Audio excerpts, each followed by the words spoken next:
Ahora vamos a tratar el tema fundamento de las técnicas de unión antígeno-anticuerpo. Dentro del laboratorio tenemos tres grandes grupos de pruebas: pruebas serológicas, pruebas celulares y pruebas genéticas. Las pruebas serológicas tienen los valores normales bien establecidos y la interpretación es fácil. Por lo tanto, son unas técnicas muy utilizadas porque la información que nos da es muy fidedigna y nos permiten hacer diagnósticos con bastante seguridad. En cambio, las pruebas celulares son de difícil interpretación y además no suelen tener valores normales establecidos. Por lo tanto, es más complejo llegar a conclusiones basadas en estas pruebas. Por último, las pruebas genéticas, que también trataremos en este curso, sobre todo aplicadas a las técnicas de tipaje HLA, son técnicas que también son bastante certeras en el sentido de poder diagnosticar una patología o un estado fisiológico que queremos determinar. Dentro de un laboratorio de inmunología, las pruebas serológicas nos permiten diferenciar cada una de las patologías que pueden afectar al sistema inmune. Por ejemplo, cuando el sistema inmune responde más de la cuenta, o sea, cuando hay una patología que se llama hipersensibilidad o alergia, podemos medir los niveles de IgE, que es una inmunoglobulina o un tipo de anticuerpo. En aquellos casos en que los pacientes no responden bien ante una infección, estamos hablando de inmunodeficiencia. Y las inmunodeficiencias pueden ocurrir porque estas inmunoglobulinas o anticuerpos que hemos comentado no cumplen con alguna de sus funciones, que como estamos viendo aquí, neutralización, lisis, ozonización, activación, etcétera, son muy numerosas y cada una de ellas muy importante dentro del sistema inmune. Por otra parte, existe otra patología que sería la autoinmunidad, que serían pacientes que forman anticuerpos frente a estructuras de su propio organismo. En este caso tenemos algunas patologías muy conocidas por todos, como el caso del lupus, en el cual los pacientes crean autoanticuerpos frente a sus propias estructuras, por ejemplo, ANA. Por último, queremos reseñar que aunque no es una patología, como luego veremos más adelante, sino que una respuesta fisiológica del sistema inmune, dentro de la inmunopatología se estudia otro apartado muy importante que es el de los trasplantes. ¿Y por qué pongo esta foto aquí? Pues pongo esta foto porque esta estatua, que como sabéis todos es la estatua que aparece del Gran Capitán en las tendillas, es el primer caso en la historia de trasplante de cabeza con éxito. Como todos sabéis, aunque esta es la estatua del Gran Capitán, la cabeza pertenece al lagartijo. Por lo tanto, podemos decir que es el primer trasplante de cabeza con éxito en la historia de la humanidad. En todos estos casos, como hemos visto, la importancia de la inmunoglobulina o de los anticuerpos son vitales. En cada uno de ellos necesitamos anticuerpos para diagnosticar cada una de las patologías que hemos visto. Por lo tanto, los anticuerpos decimos que dentro del laboratorio es una herramienta fundamental, pero no solamente sirven para el diagnóstico, sino que a día de hoy los anticuerpos son ampliamente utilizados además para el diagnóstico, para el tratamiento y para la investigación. ¿Y por qué son tan utilizados? Son tan utilizados porque los anticuerpos tienen una alta especificidad a la hora de reconocer aquello para lo cual están dirigidos. Por ejemplo, en este caso, aquí vemos el anticuerpo de color azul, cómo está buscando su bolita de color azul sin perder tiempo en unirse a ninguna de las otras bolas, aunque son más numerosas. Los anticuerpos además tienen las características de reconocer pequeñas cantidades. También tiene la característica de reconocer antígenos solubles o fijos en tejidos y células, lo cual nos va a permitir, por ejemplo, hacer pruebas tipo ELISA, donde nosotros podemos pegar antígenos o anticuerpos en el fondo de un pocillo de una placa. Y además, por supuesto, nos permiten su uso in vitro e in vivo.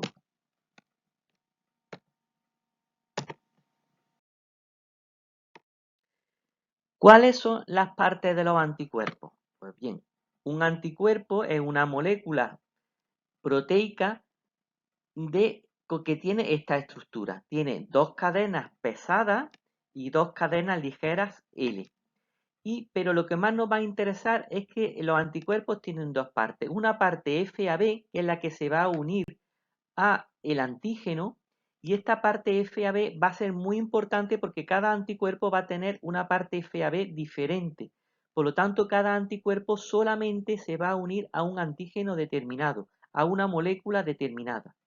Por otra parte, los anticuerpos tienen otro extremo, que es el extremo FC, que también tiene una importancia vital, ya que por este extremo va a permitir modular diferentes funciones del sistema inmune.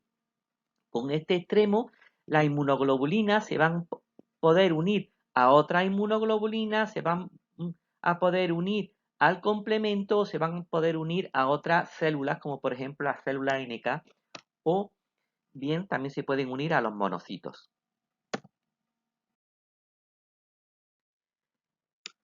Pero también hemos comentado que los anticuerpos tienen una gran especificidad para el anticuerpo. Si bien cuando nosotros utilizamos los anticuerpos como tratamiento o bien lo utilizamos como diagnóstico, los anticuerpos realmente no podemos utilizar tal cual como están circulando en el organismo, porque tendríamos pocas especificidades y además de cada una de las especificidades tendríamos muy poca cantidad, por lo tanto no podríamos repetir los experimentos. ¿Qué es lo que se ha hecho para evitar estos problemas? Se han creado los anticuerpos monoclonales. Un anticuerpo monoclonal es un anticuerpo que solamente tiene una especificidad. ¿Y qué es lo que hacemos? Creamos un clon de linfocitos B que va a tener las mismas características que una célula que es tumoral, porque se va a producir una fusión entre una célula plasmática productora de anticuerpos y una célula tumoral, de manera que vamos a crear una célula que sería un hibridoma que va a tener las características de ambas. Por una parte va a tener las características de la célula plasmática de producción de anticuerpos y por otra parte va a tener las características de la célula tumoral que es la producción siempre de anticuerpos de forma inmortal, o sea, de forma ilimitada. Tenemos aquí el ejemplo, por ejemplo, de un ratón al cual nosotros le hemos inyectado diferentes antígenos y este ratón va a crear anticuerpos frente a cada uno de los antígenos que le hemos inyectado. La suma de todos esos anticuerpos sería un suero policlonal, pero si nosotros conseguimos separar las células B de este ratón y cultivarlas de manera que nosotros de una en una y creamos un clon 1 partiendo de una sola célula, un clon 2, un clon 3 y hacemos que estas células multipliquen porque como hemos comentado ya son tumorales porque las hemos hibridado con una célula tumoral de mieloma, nosotros vamos a producir en cada uno de estos medios de cultivo anticuerpos específicos con una sola especificidad y a esto es a lo que llamamos anticuerpos monoclonales. La utilidad de los anticuerpos monoclonales dependerá también de la especificidad de este anticuerpo monoclonal, porque lo que ocurre con estos anticuerpos monoclonales, tal como salen del ratón, que para el sistema inmune son muy reactivos y por lo tanto tendremos que modificarlos por ingeniería genética para conseguir anticuerpos lo más humanizados posible. De manera que, tal como sale del ratón, tendríamos anticuerpos nativos.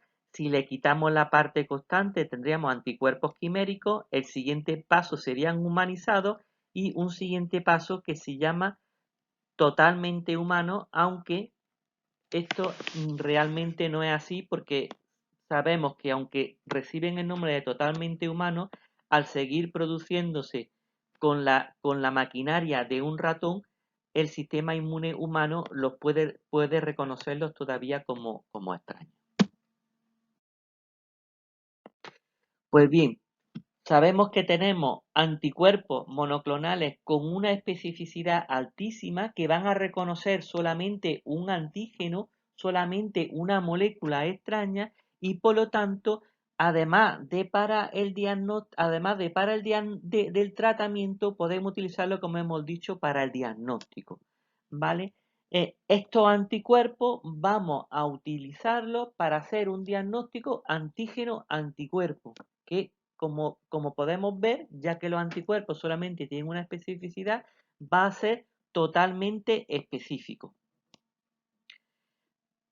¿Qué técnicas tenemos? Pues bueno, técnicas basadas en los complejos antígeno-anticuerpos, inmunoprecipitación, electroforesis, técnicas de aglutinación como la inmunoaglutinación, dentro de las cuales tenemos la hemaglutinación directa o indirecta, técnicas de precipitación como la nefilometría, técnicas basadas en radioisótopos como las técnicas de radioinmunoensayo o RIA, técnicas basadas en fluorocromo o inmunofluorométrica y las técnicas enzimáticas como el ELISA.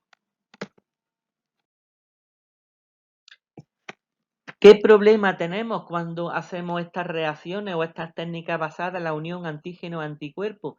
Que la unión antígeno-anticuerpo es transparente, no la vemos.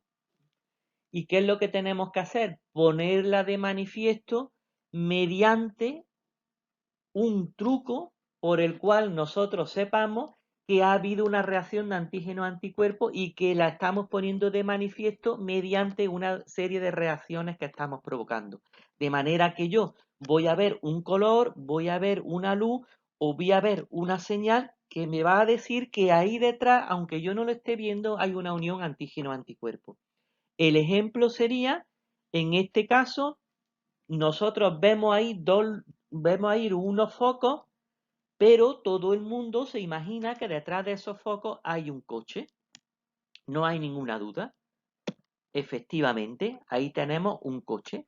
Pues con las uniones antígeno-anticuerpo pasa algo parecido. Nosotros tenemos una unión antígeno-anticuerpo que no la estamos viendo, pero que la vamos a poner de manifiesto mediante una señal determinada.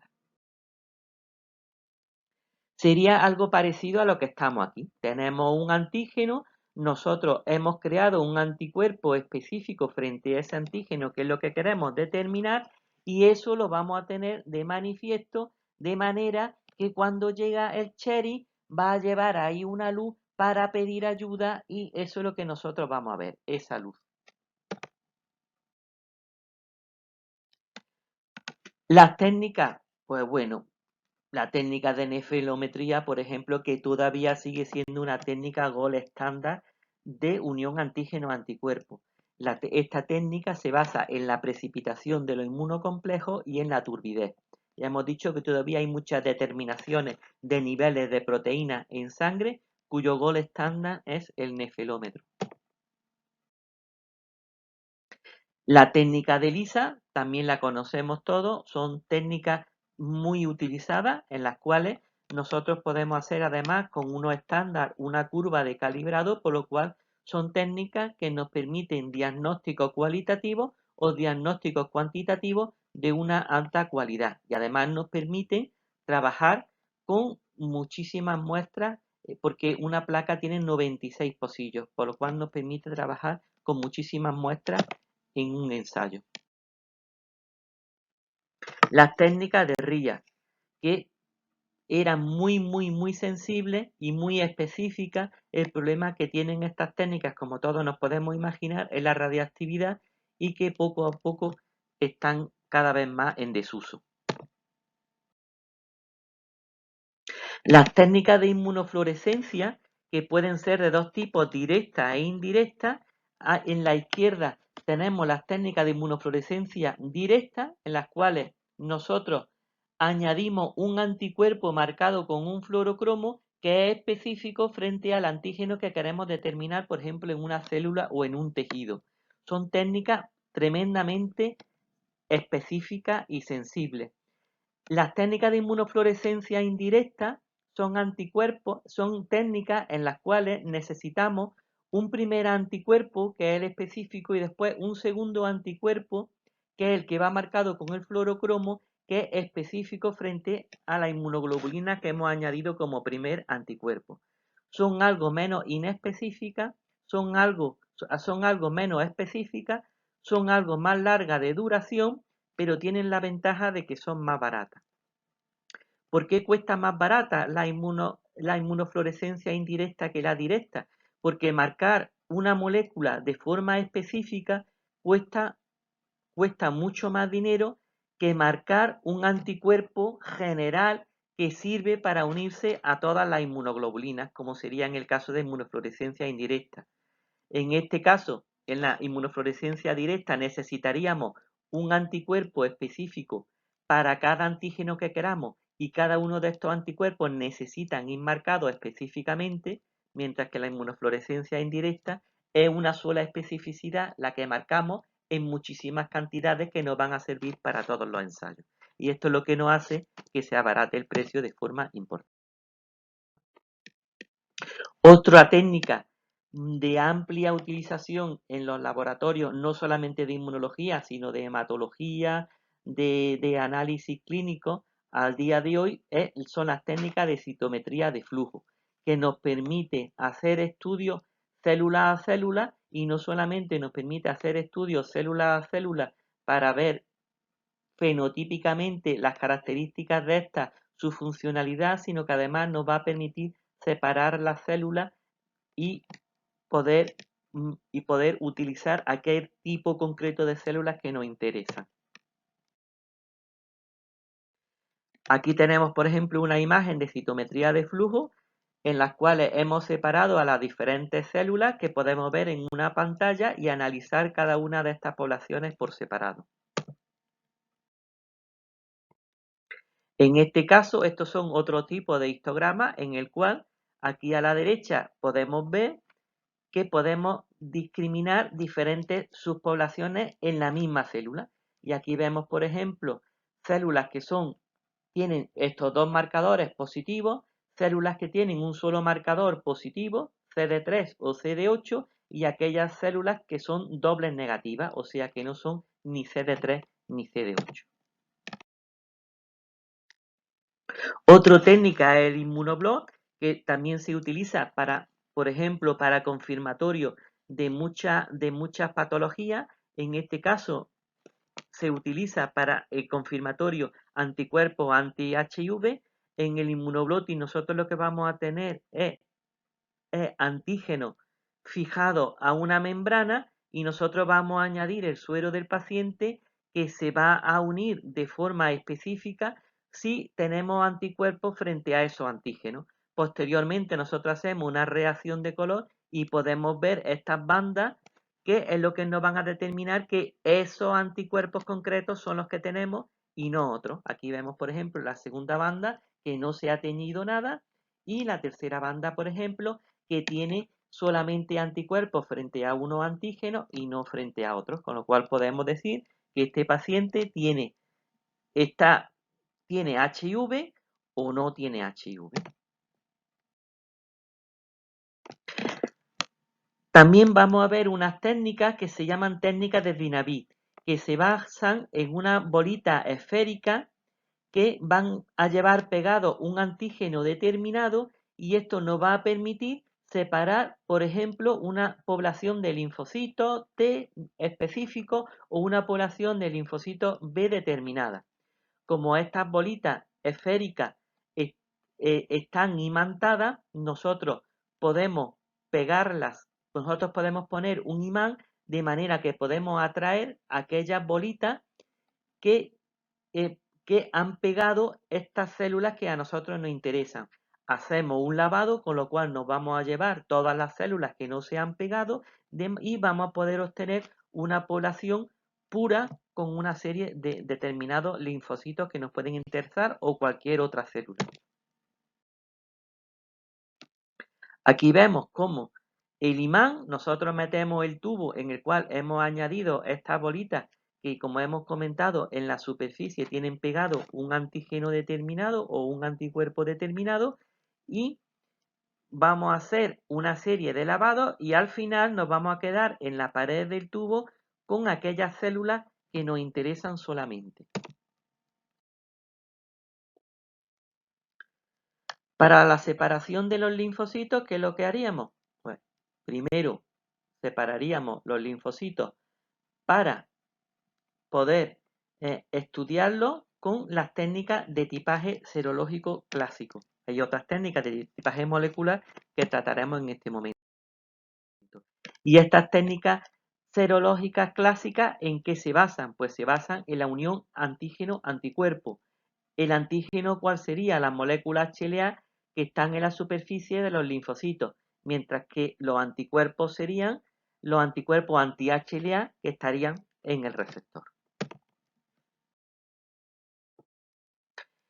En el caso de estudiar las moléculas HLA, serían unos formatos muy parecidos a ELISA. Lo que ocurre es que como los sueros HLA, anticuerpos monoclonales o no, siempre se tienen en pequeña cantidad y son caros, se inventaron unas placas que se llaman de Terasaki, que tienen la característica que en vez de necesitar utilizar 100 microlitros de suero o 200 microlitros de suero, son capaces de determinar una determinada reacción mediante reacciones con tan pocas cantidades como 1 microlitro. Pues bien, esto se hace mediante unas placas que se llaman Terasaki y unas pipetas que se llaman